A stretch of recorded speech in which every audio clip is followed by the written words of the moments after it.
Hello and welcome to the new season of the Port Clinton Middle School Video Magazine TV show. I'm one of your hosts, Ben Bowens. And I'm Laura Horn. Thanks for joining us. Another school year has gotten off to a tremendous start, and we're here to give you the highlights. So let's start today's show with a story about a new teacher here at Port Clinton Middle School, 8th grade science teacher Mrs. Griffin. Aaliyah Wharton sat down with her to learn a little more about her. Port Clinton Middle School is a model school for many reasons, including the teachers. Hi, I'm Aaliyah Wharton, 8th grader here at PCMS. With me is 8th grade science teacher Mrs. Griffin. She's new here this year, and we'd like to learn a little bit more about her. You previously taught at Perkins. What made you want to come to PCMS? I have been teaching at Perkins for 6 years, but I am originally from Port Clinton. I even went to Port Clinton Middle School, as we were just discussing. So I even had Mrs. Pels, Mr. Ackerman, Mr. Heilman. So I'm very familiar with the whole atmosphere here at Port Clinton. New building, which is awesome, and I absolutely love it. And I just think it's very innovative, and I'm so excited to be a part of it. But I knew from day one I always wanted to come back here and be working for the community that is always given to me, and I want to give back in the way that it's given to me for so long. So very excited to be a part of this opportunity. How long have you been teaching, and what inspired you to become a teacher? Perfect question. As we just said, so this is my 7th year at teaching overall, 6 years at Perkins, including my student teaching I did there, and then I also have my first year here at Port Clinton. I knew from the get-go when I entered Bowling Green State University, where I went to college, that I always wanted a job that entailed some kind of community service where I could give back to people, just because that's my passion. People are my passion. So I thought, nursing, teaching, and I finally decided, after many major switches within college, I finally landed on middle childhood education, and I couldn't have picked a better profession for myself, because I act like a kid half the time, as my students know. So the fact that I get to connect them, share my adult experiences, but have just as much fun with them as almost being one of them is very rewarding. And I love that I can make an impact on children's lives and young adults, really. So I'm very happy with my choice. Now, students here at PCMS have been talking about some of the unique ways you teach concepts in your lessons, such as the recent strawberry DNA test and the murder scene activity. Tell us about that and some others you have planned. Did you like the murder scene activity? Yes. Did you like that, the strawberry DNA, or the Coke Mentos explosion better? Mine was probably the murder scene. Murder scene was so fitting for Halloween. We just finished our murder mystery, as you know. I always say, like I said, I'm kind of a kid myself at heart, so I'm very empathetic when it comes to my students. I don't want them to be bored when it comes to my class. So I always try to make it as engaging and entertaining as possible, because otherwise they're not learning, right? So I always try to think of the most creative ways and hands-on, activity-based ways that I can get concepts across. My favorite was also the murder mystery. One of the things I plan on doing in the future, though, I want to start bringing it into real-world concepts with Port Clinton, starting to do some maybe algae bloom research within Lake Erie, how that impacts our tourism, how that impacts Port Clinton's community, because it is a big tourist site.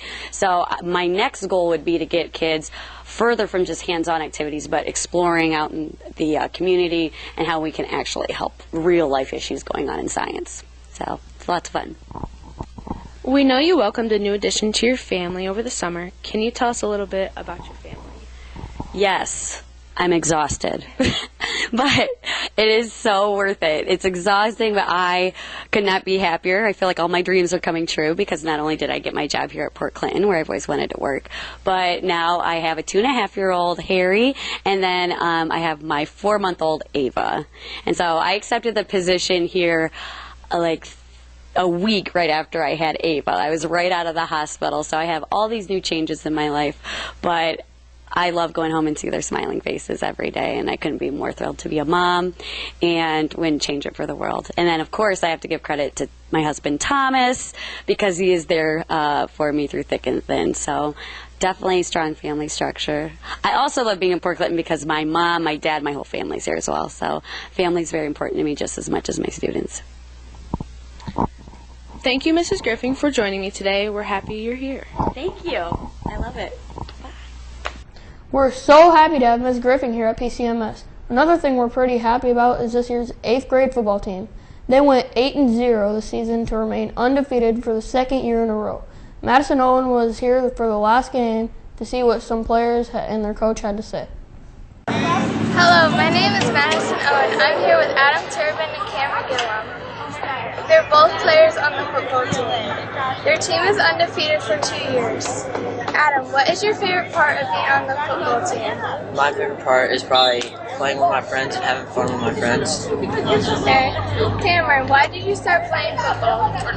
Just something my family's always done. My brother and my dad and my family's played. Okay. I want to wish you guys good luck. I'm here with Coach Roger, one of the 3 coaches. The other coaches are Coach Minnick and Coach Sunbach. How many players are on your team? We have 23 players, 23 or 24. I can't remember which, but one of the 2. Okay. Are there any highlights from any of your guys' previous seasons? Well, we're undefeated, so I would call that a highlight in and of itself. The boys have never lost in 2 years, so hopefully we can finish that deal today. I think that the highlights specific to games would be beating Huron, who was also undefeated when we beat them, and then beating Sandusky, which is obviously a bigger school, in a program that's been pretty good, so that was a good win for us too. Okay. Thank you for being here. I just want to wish your team good luck. Thank you very much. Great job, 8th grade football players and coaches. And speaking of great, art students did a really great job on a recent project involving pop art and onomatopoeia. Elijah Pinkleton tells us more. Have you ever heard the word onomatopoeia? It is a word spelled like it sounds. For example, pow, crack, boom. Pop art style is about bright, bold outline color. We used heavy cardstock, acrylic paint, and paper to make the cards pop. This project was fun to do, and I hope we get to do it in the future. That was a really cool project. Something else that's really cool is a midship class and some 8th graders that they take called video production. The class I'm in right now. Here's a little more about this hands-on class. 8th grade students have a variety of midship classes to choose from. One of them is video production. In this class, students perfect their communication skills by conducting interviews and reading scripts for a TV show, just like I'm doing now. They learn photography and videography tips and practice these skills using a variety of digital and video cameras, as well as equipment such as microphones, tripods, and handheld cameras. Each student also plans and hosts an episode of the We Are PC podcast, which features guests and topics important to the PC school community. I've had a lot of fun in this class and have learned some valuable skills. I'll be starting new midship classes in about a week, but I hope the next group has as much fun as I've had. I'm Jordan Mazer, signing off. We've really had a fun time in video production class. Something else that was fun was a recent visit from the Toledo Opera on Wheels group. Ben Bowens caught up with the actors right after the performance. Let's learn more. An opera is a form of theater where characters tell story through song. The Toledo Opera on Wheels group came to Portland Middle School today to perform Romeo and Juliet. I'm here with some of the actors of this production. Tell us about the story that you performed today.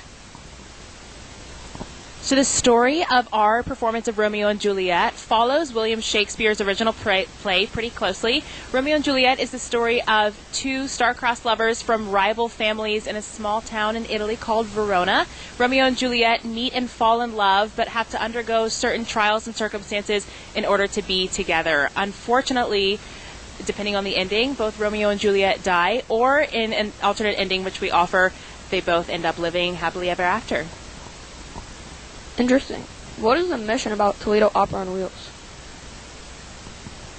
So Opera on Wheels goes out into the community. We start in Toledo, and we go to a lot of schools in the Toledo area, but we have about an hour radius outside of Toledo. So we've gone up into Ann Arbor, and we've come out here to Port Clinton, and we've gone south as well. So we go into schools and we show people opera for the first time. A lot of times it's the first time they're seeing it. And we also have sponsors who help schools who maybe can't afford a production like this. They sponsor this show so that we can go into schools where they really have never seen sometimes any form of live theater. So it's really about bringing live theater into communities and showing it to young adults and children at an early age so that they're exposed to it and can maybe grow to love it like we did. Very cool. What is each of your backgrounds? So I can start. A lot of us come from different parts of the country, actually, to Toledo Opera because we are part of the resident artists. And I am from Dayton, Ohio. I'm from Asheville, North Carolina. I started singing when I was very young in church with my family. And then when I was in elementary, middle, and high school, I was always singing in choir. I got very involved into music theater. And then I had a high school chorus teacher who told me you should really think about opera and classical music for your career. And I haven't looked back. So I'm originally from Wisconsin, and I started out in choir in 3rd grade, I think. But my parents have videos of me when I'm like 3 years old singing and telling everybody else to be quiet so I can sing. But I started singing in choir in 3rd grade, and I continued doing that all through college. And in high school, I got into jazz music, actually. So I was part of a jazz combo. And then when I got to college, I thought I would keep doing that type of stuff and musical theater and things like that. But they started to teach me a classical technique of singing in college, and I got the great opportunity to go up to the Minnesota Opera, which has a great program, for free. We got student tickets, and once I saw how easy they made it look, and after studying it for a while, knowing how difficult it is, I sort of just fell in love. It was a really, really cool art form, and that we don't use microphones at all when we're on stage, so it's sort of just a raw, it's us and the orchestra, and nothing between us and the audience, so it's really cool. Yeah, I guess, and I also all of us went to at least 6 years of college. We did an undergrad and a master's degree, so I did mine at the University of Wisconsin in Madison and the University of Colorado at Boulder. Yeah, and our pianist actually has a doctorate degree too, which is another 3 years of college. So we've all done a lot of training. I grew up in Connecticut, and I also started, like Alicia said, in church choirs. I also was in a children's choir called Fairfield County Children's Choir, and they had auditions to be in an opera chorus when I was in the 4th grade. And I begged my mom to let me audition. I got to see what the show was like once I was accepted into the show, and I got to sing in a professional opera chorus when I was in the 4th grade. So it's something, if you guys love to sing and are interested maybe in classical music, check out and see what local opera companies are looking for children to be in the chorus and be a part of the show. It really changed my life. And what is the best part about performing? So my favorite part of performing is being able to bring joy to other people. I think it's incredible that we get to tell stories through song, and being able to give that gift to an audience that's experiencing it for the first time or for the 50th time. It's still always exciting to look out in the faces of the crowd that you're singing for and see their faces all lit up, or people who are moved to tears with your song. I think it's really incredible what we get to do, the gift that we get to share with other people. I think the nice thing about performing, especially live theater, is that it's kind of an escape from reality, in that once you get kind of pulled into the set and the costumes and, all of the story, it really makes you feel like, for a couple of minutes or a few hours that you're just really, really in that fantasy, which is really cool. For me, the best part about performing is that it's, especially live theater or opera, it's never the same twice.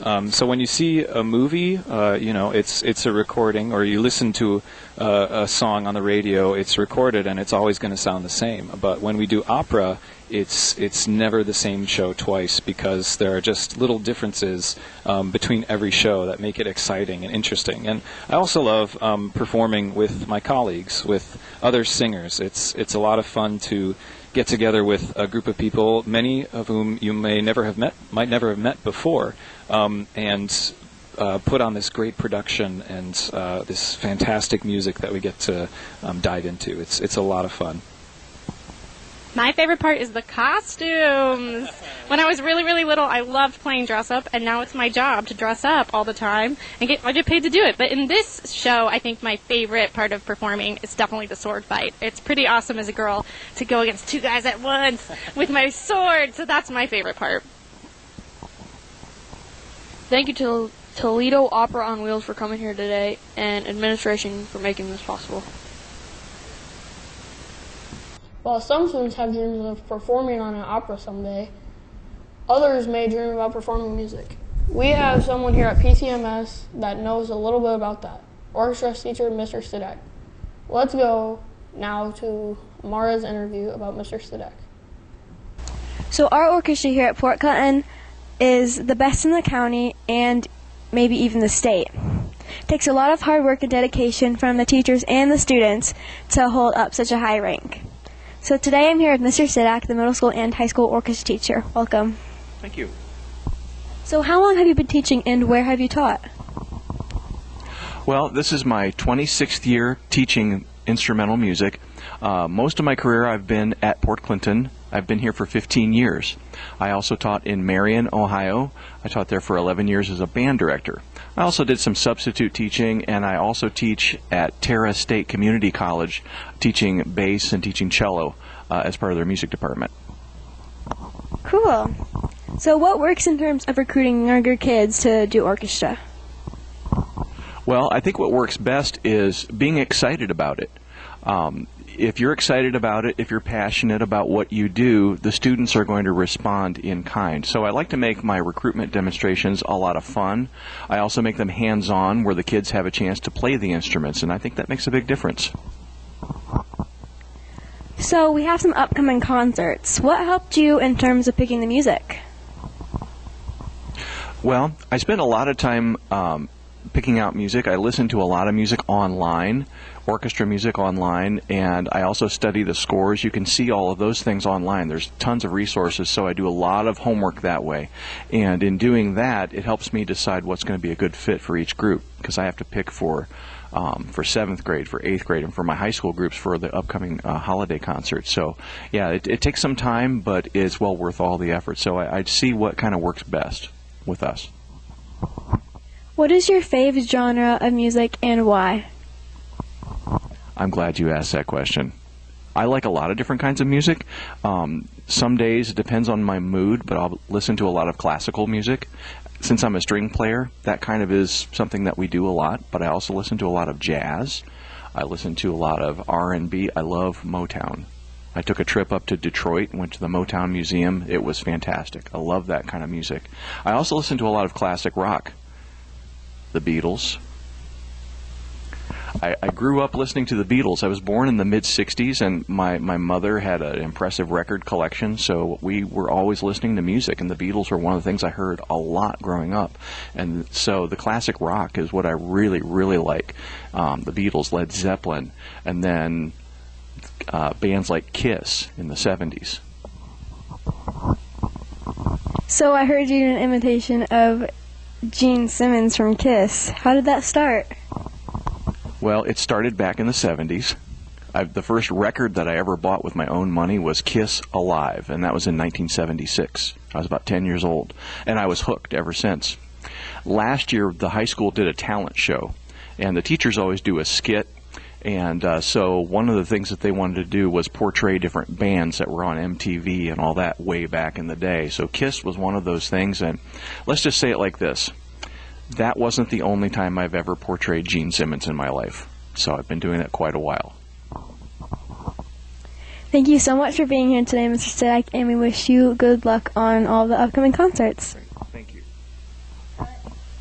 That was an interesting interview, and I'm so glad that I got to talk with Mr. Stack.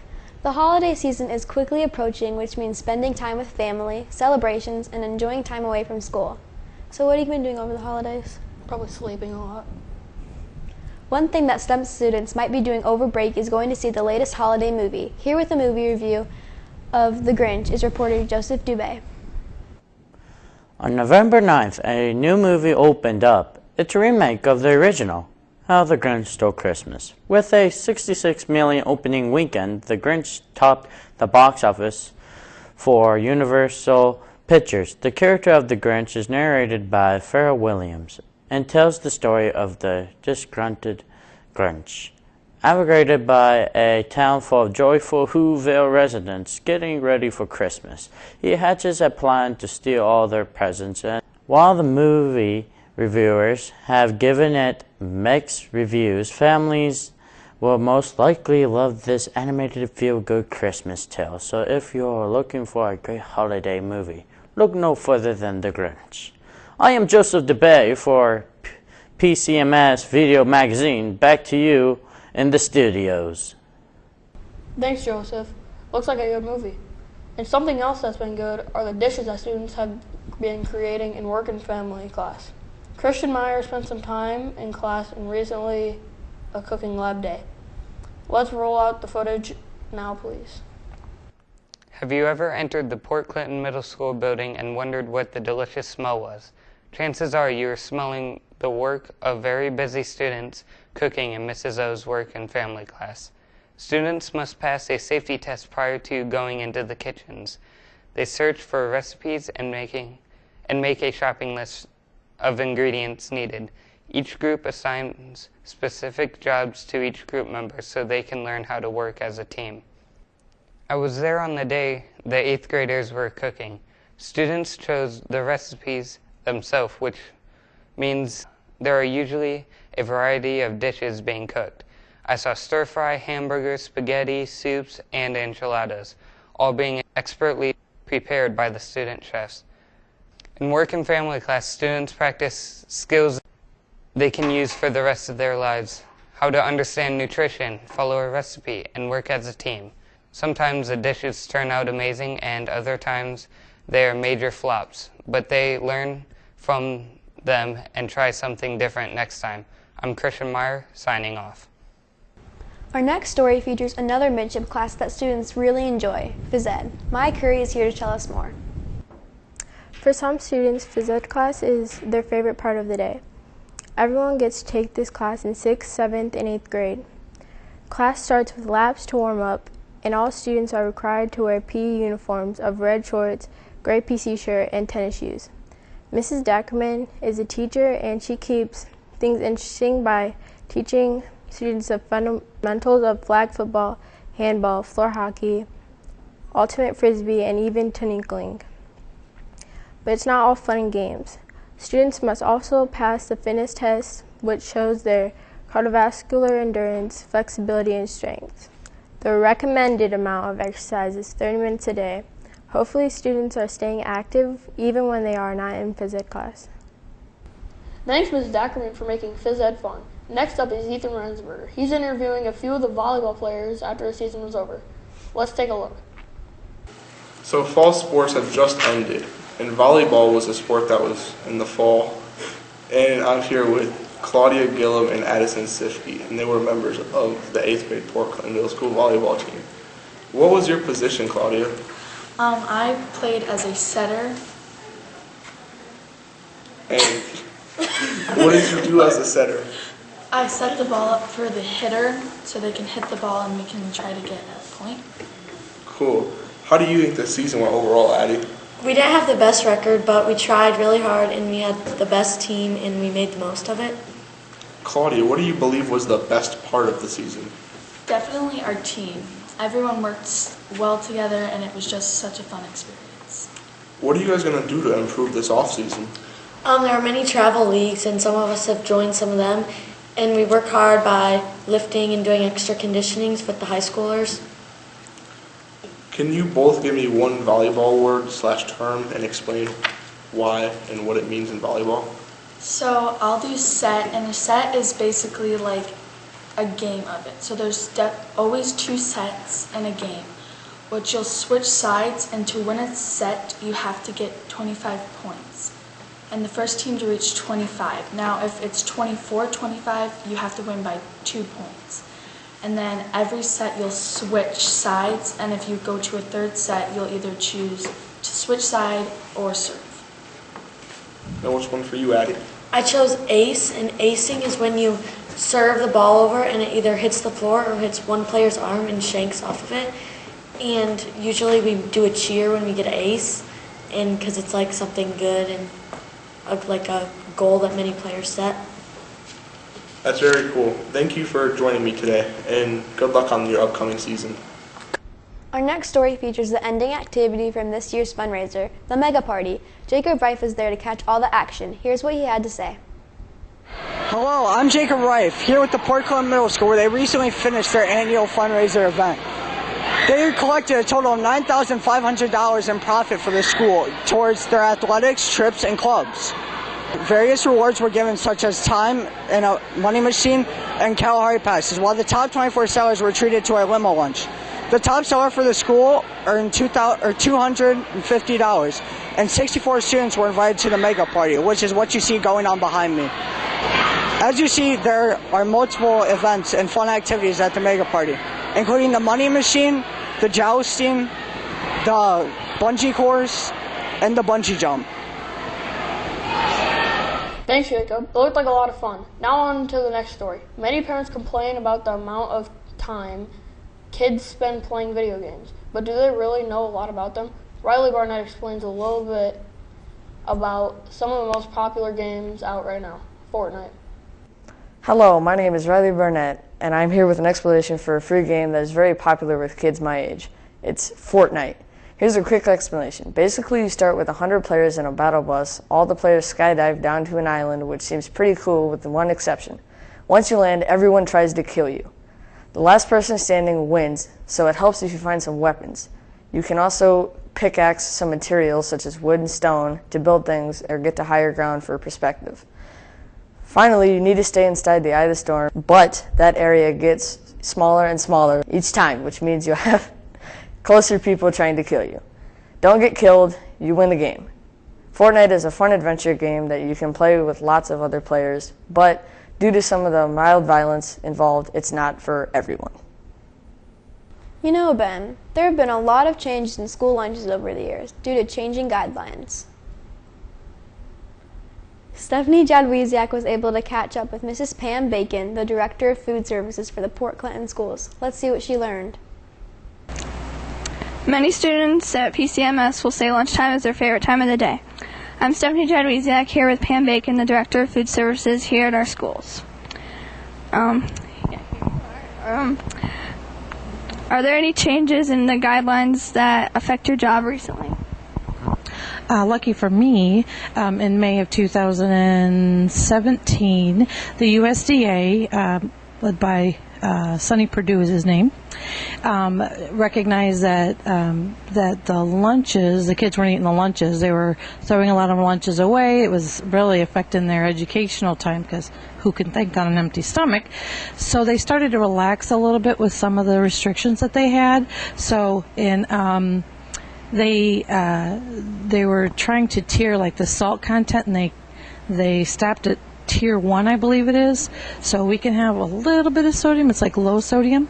And then another thing they did was they allowed us to have waivers for grains, and they changed some of the guidelines and restrictions on the flavored milk. How do you come up with the menus at our school? Well, we like to listen to what you kids like to eat. We go to food shows, we read magazines, we try and follow the trends and what everybody's eating. We like to follow things like Chipotle and Subway, and we like to see if we can't make the same thing but following the guidelines. Are there any best sellers that you noticed at our schools? I think right now Pizza Hut Day for you guys is very popular. Our lunch participation has increased on those days. I can't even tell you how much. It's just a lot. And then I think if we were going across the board, I think the General Tso's chicken and the American chicken bowls, you know, the popcorn chicken with the mashed potatoes and the gravy, yum. Everybody likes those. Those are big selling days for us.